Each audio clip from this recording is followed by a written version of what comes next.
Oke, makasih saudara saksi. Pertanyaan saya terakhir, bagaimana saudara saksi bisa menceritakan keadaan dalam ruang sidang dan kapan khususnya Saka Tatal ya? Nah, itu tanggal berapa dimulai sidangnya, lalu diputusnya kapan, saksi apa saja yang dihadirkan, dan bagaimana situasi sidangnya? Itu yang dari saya. Mungkin bisa diceritakan. Sakatatal eh, sidang tanggal 3 Oktober 2016.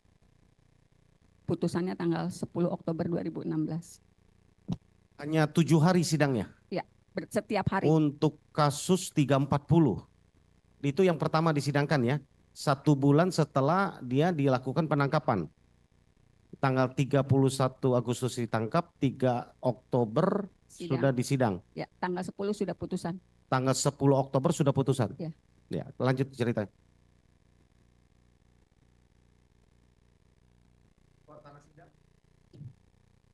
Sidang untuk Sakatatal memang tertutup, dihadiri oleh 3 orang majelis karena dia sidang anak. Tetapi kondisi di luar sidang, kami mendapat tekanan yang luar biasa. Karena waktu itu, karena yang dihembuskan adalah isu geng motor yang memiliki kekejaman luar biasa, itu pula, dan mereka sangat sadis, itu pula yang disampaikan oleh Hakim Ketua, Ibu Etik waktu itu ketika ditanya wartawan. Geng motor kekejamannya sangat sadis. Saya masih punya clippingnya. Saya masih pegang clipping korannya. Jadi setiap Saka Tatal dibawa ke ruang sidang menuju lorong, jangankan Saka, saya juga mendapatkan perlakuan yang luar biasa. Saya sempat diludahi karena dianggap membela pembunuh. Bahkan ada anggota dewan namanya Pak Jafarudin yang langsung memimpin sidang. Dengan suara keras dia menyatakan, nanti anaknya pengacara juga mengalami nasib serupa seperti Vina. Mobil saya juga sempat digoyang-goyang. Walaupun saya berusaha parkir agak jauh. Kemudian intimidasi itu kami rasakan betul karena saksi-saksi alibi yang dihadirkan itu datang tanggal jam 9 pagi, tetapi sidang baru menjelang maghrib. Kita kondisi sudah sangat lelah, psikologis kami juga sudah rusak. Karena semua saksi juga sepertinya sudah ada yang menginformasikan kalau saksi-saksi itu akan meringankan Saka Tatal. Jadi saksi juga mendapat perlakuan yang sama. Kemudian dari Kejaksaan Tinggi juga hadir di ruang sidang Saka Tatal. Aparat dari kepolisian selalu bersenjata lengkap di dalam ruang sidang Saka Tatal. Di pintu ruang sidang Saka Tatal. Kemudian pada sidang dewasa ternyata kondisinya lebih parah lagi. Karena saya juga menjadi kuasanya Sudirman. Sebetulnya di ruang sidang dewasa itu 2 perkara sekaligus dijadikan satu. Nomor perkara nomor 4 dan nomor perkara nomor 3. Jadi walaupun saya pegang perkara nomor 4 atas nama Sudirman yang bergabung dengan bekas perkaranya Hadi dan kawan-kawan, tetapi saya juga bisa menyaksikan digelarnya sidang Eko dan Rivaldi yang di berkas terpisah. Karena waktu itu majelis mengizinkan, udah daripada mondar-mandir ibu diam aja di dalam tapi tidak bertanya karena bukan perkara yang dipegang.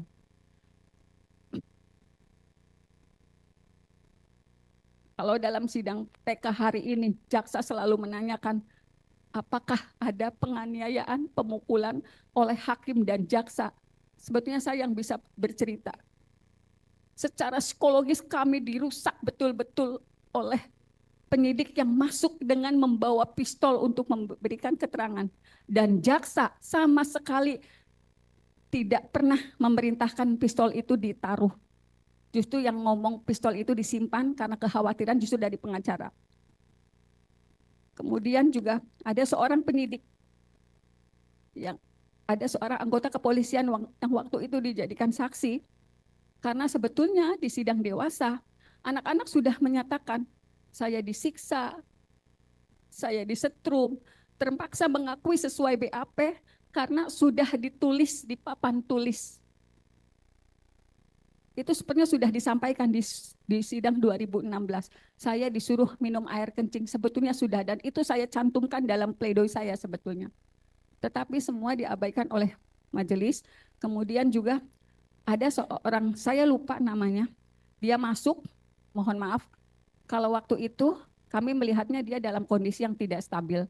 Karena ketika diminta menjadi saksi marah-marah, kemudian ketika dikonfirmasi apakah betul orang ini yang melakukan saksi yang melakukan pemukulan, waktu itu saya ingat betul Eko yang mengangguk. Iya betul, Bapak ini yang mukul saya.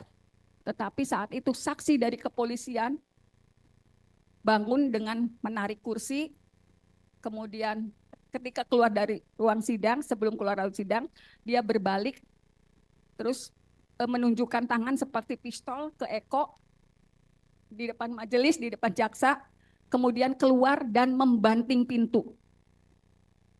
Itu yang saya sebut penganiayaan secara psikologis. Dan itu tidak siapapun berani menegur. Hakim waktu itu menjelaskan, mohon maaf, harap dimaklumi karena yang bersangkutan sedang sakit. Jadi hakim yang membela pada saat itu ketika, ya saya lupa orangnya, saya lupa siapa. Jadi hakim ketua yang menyatakan dimaklumi aja karena yang bersangkutan sedang sakit. Demi Allah saya katakan itu yang sebenarnya. Ada Cindy Sembiring yang juga hadir di ruang sidang dan merupakan pengacara Rivaldi. Boleh dikonfirmasi ke semua termohon. Siap, pemohon. Saya lupa yang mulia, saya lupa. Atas perkara yang nomor 4 dan nomor 3. Karena kan sidangnya sebenarnya jadi satu. Ya? Enggak, perkara nomor 4 dulu, ketika sudah selesai perkara nomor 3. Nah, saya tuh walaupun perkara nomor 3 saya tidak keluar dari ruang sidang gitu. Yang perkara nomor 3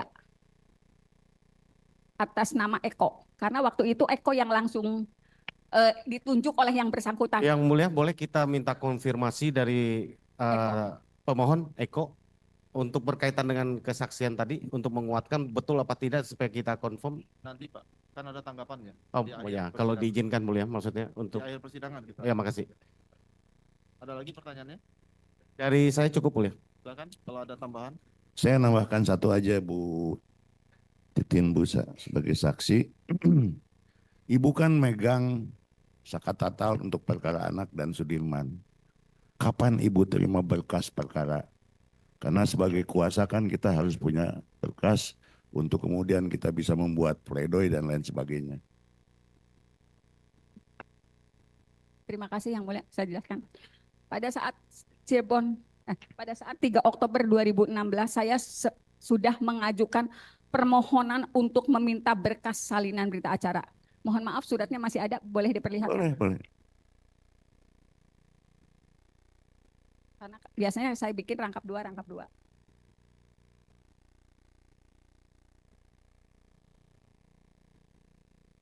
3 Oktober pada sidang.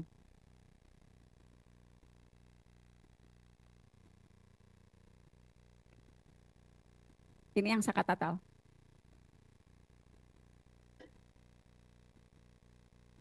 Ini permohonan untuk berkas perkara sakat tatal. Ya, di pengadilan. Saya ajukan ke majelis ya, di ruang sidang.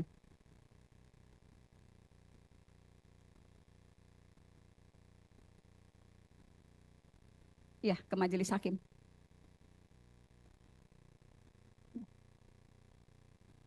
Ya, sidang pertama.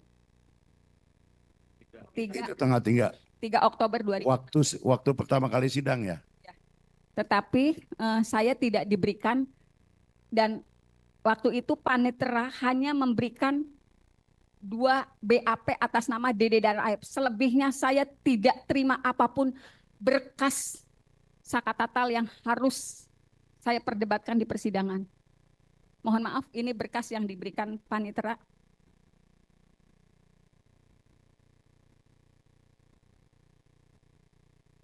diberikan? Ya, Ya, Ibu. Ya. tanggal 4 diberikan ini, hanya ini 2 macam ini. Ya, karena setiap hari sidang. Depannya mana ya? Ya, ini AF. Hanya 2 ini yang diberikan. Dengan alasan waktu itu belum selesai dijilid. BAP, DD, dan AF.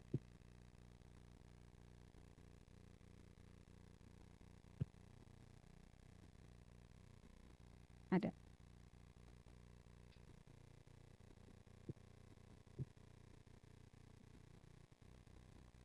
Ada. Yang di saya ada. Ini yang di Sakat Tatal.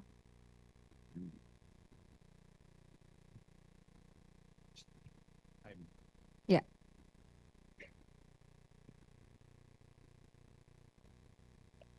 Ada lagi yang mau ditunjukkan? Ada. Enggak, yang selain yang tadi masih ada yang ditunjukkan lagi? Iya masih. Jadi yang Ibu terima itu berkas dari perkara yang lain kan? Bukan. Ini berkas ini yang tebal itu diberikan pada saat Kan yang sidang saya dewasa. tanya, kan Ibu mohonkan kepada majelis untuk insahlah istilahnya gitu loh, berkas-berkas. Umumnya kan langsung ya silakan dengan panitera biasanya gitu ya.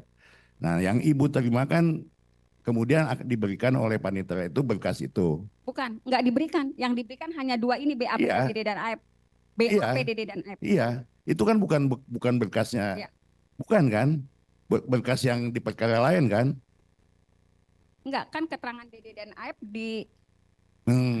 Jadi hanya itu yang Ibu hanya, dapat. ya, hanya diberinya hanya BAP-nya DD dan AF. Apa Ibu nggak minta lagi? Saya sudah ini, tapi memang belum selesai dijilid. Karena kan sidang juga cepat katanya, nanti juga diberikan belum, setelah itu. belum selesai dijilid tapi udah di sidang. Sidang. Ya. Agak kurang paham saya. Tapi oke lah. Ya. Alasannya belum selesai dijilid. Tapi sudah disidangkan. Iya.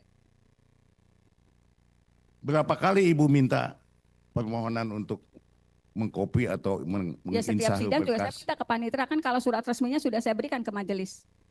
Tetap sampai akhir Ya. sidang tidak diberikan kecuali yang 2 ini. Ya, ketua kecuali BAP-nya DD dan AF. Kan memang kalau sidang anak itu Cepat. peradilannya cepat ya Bu. Ya kalau seminggu saya pikir nggak masalah juga gitu. Pertanyaan saya adalah bagaimana Ibu membuat pembelaan untuk perkara ini? Kan Saya Ibu nggak pegang berkas. Ya. Fakta persidangan juga apa adanya gitu. Bagaimana Ibu bisa merunut dari awal kejadian sampai adanya pembunuhan? Saya membuat pledoi itu berdasarkan keterangan saksi yang sebetulnya terus diarahkan. Jadi gini, pada sidang Sakat Tatal yang dimintai keterangannya itu Sakat Tatal terlebih dahulu. Keterangan terdakwa terlebih dahulu, kemudian keterangan saksi belakangan, saksi alibinya belakangan. Jadi saya membuat pledoi ini hanya berdasarkan keterangan-keterangan di sidang. Tetapi karena keterangan Sakat Tatal sebagai terdakwa diminta lebih dahulu, ketika saksi bersaksi hanya majelis waktu itu Ibu Etik selalu mengatakan Saka sudah ngaku, Saka sudah ngaku. Jadi semua diarahkan sesuai dengan BAP. Bahkan ketika salah seorang saksi menyatakan pada pukul 10 malam itu Sakat Tatal ke bengkel, saya ingat betul.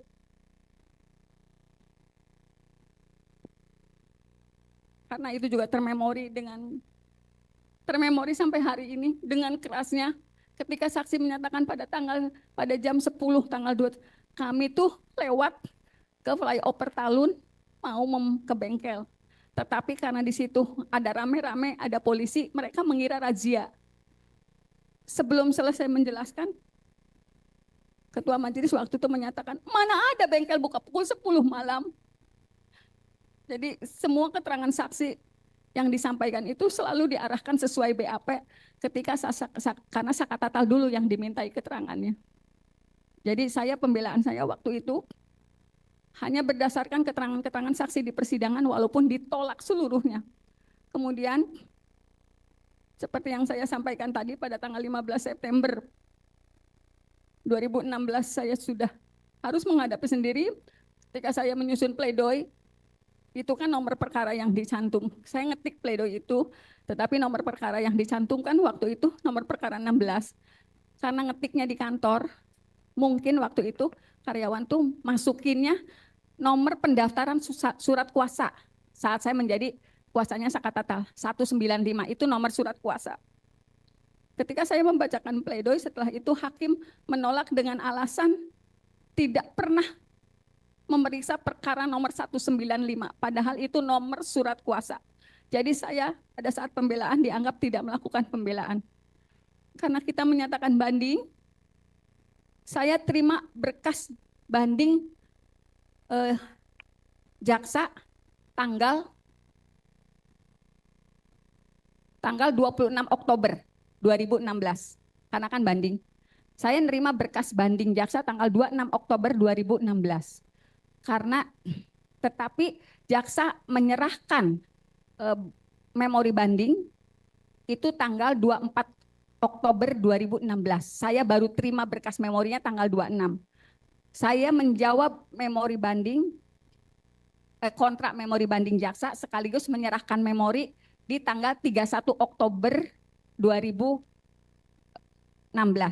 Tetapi dalam putusan di tingkat banding, ternyata memori banding dan kontrak memori banding saya oleh pengadilan negeri tidak pernah diserahkan ke pengadilan tinggi.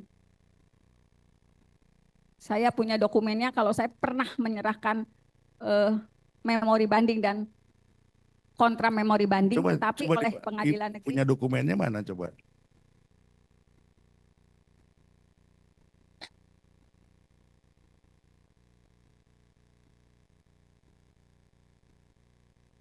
Ibu mengadakan banding masih dalam waktu 14 hari. Tenggang 14 hari itu. Atau setelahnya. Ya, enggak ya. 7 hari. Ya. Anak.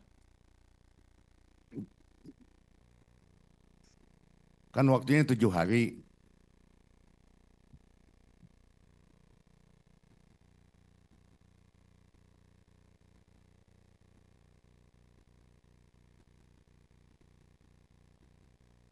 Pertanyaan saya, masih dalam waktu tenggang 7 hari enggak?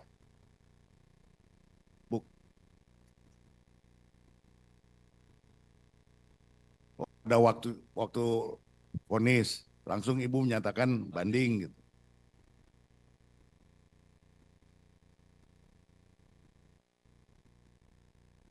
Ya nggak apa-apa itu mah. Ya coba lihat.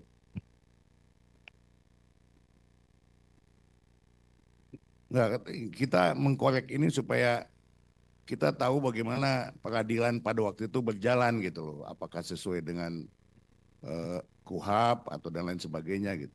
Silakan.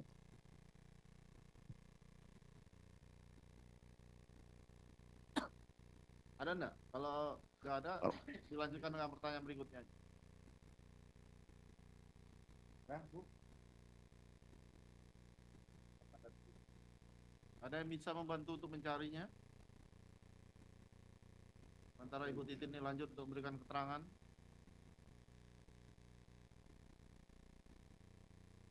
Oh, nggak bisa. Yang penting buat kami adalah memori banding ibu sudah ada diterima oleh kejaksaan gitu.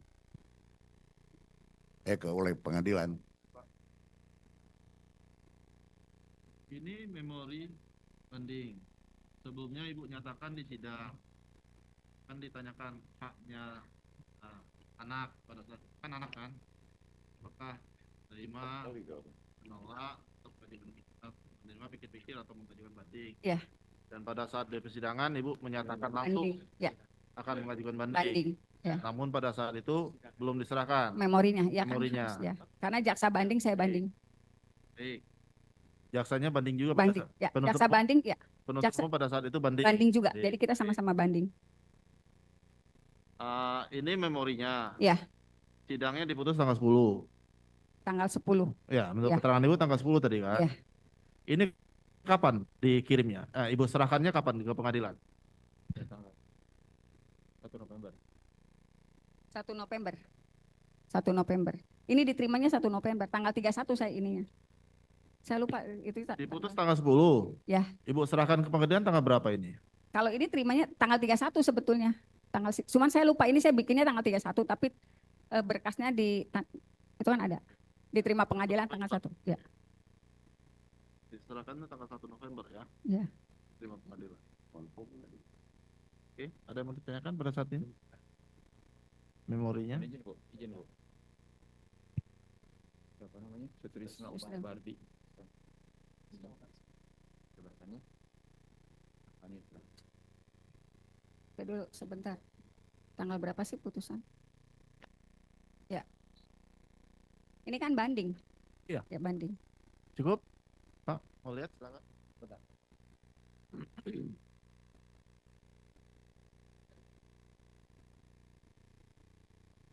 Cukup ya? Silakan.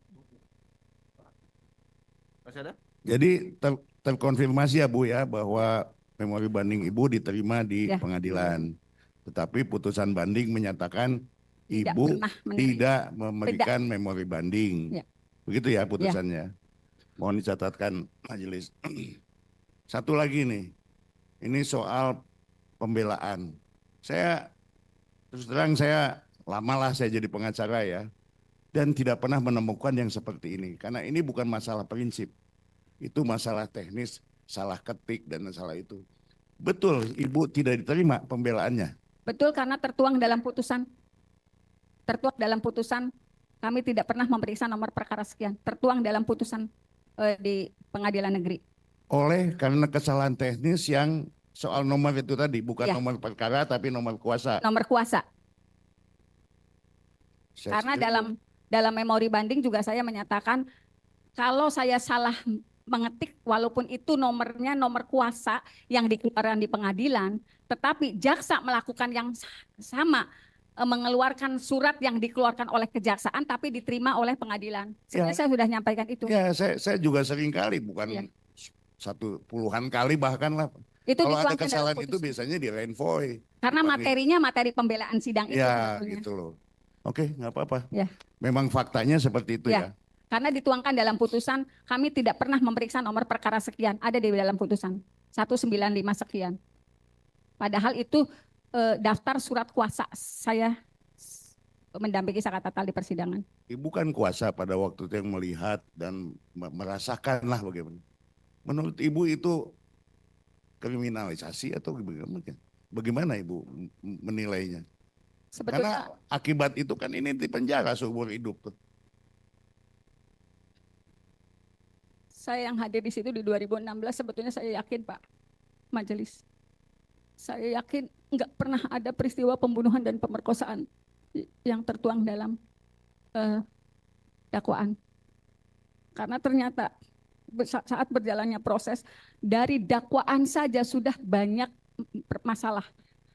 Misalnya gini, pada dakwaan Sakat Tatal itu Peggy yang disebut DPO oleh jaksa disebutkan turut melakukan pemerkosaan. Tetapi di dakwaan nomor 4, Peggy hanya meraba-raba. Silakan itu diperiksa oleh kejaksaan. Jadi orang yang sama, di peristiwa yang sama, melakukan tindakan berbeda di dakwaan Sakat Tatal dan di dakwaan 5 terdakwa waktu itu. Di dakwaan Sakat Tatal itu Peggy turut memperkosa yang pada akhirnya dibebaskan di Prapin. Tetapi di dakwaan orang dewasa, Peggy hanya meraba-raba dan itu terkonfirmasi ketika Polda Jabar melakukan jumpa pers ketika Peggy tertangkap. Kemudian saya melihat itu rekayasa karena anggota kepolisian dari Polsek Talun yang melakukan olah TKP itu tidak pernah mengakui berkas yang disodorkan di pengadilan mengenai jatuhnya korban karena judulnya pembunuhan dan pemerkosaan. Jadi waktu itu anggota Polsek Talun sudah menyatakan darah itu hanya berada di tubuh korban laki-laki, di tubuh korban perempuan, kemudian juga ada serpihan daging di tiang PJU, kemudian juga ada warna motol yang nempel di median jalan. Jadi sudah disampaikan di persidangan dan mereka menolak sketsa yang disodorkan majelis. Apakah ini sketsa yang dibuat Kami tidak pernah membuat sketsa itu. Sebetulnya sudah dijawab oleh anggota Polsek Talun yang menyatakan itu kecelakaan lalu lintas. Kemudian juga sebetulnya dari 2016 saya sudah mendapatkan informasi. Orang tua pelapor yang mengalami kecelakaan lalu lintas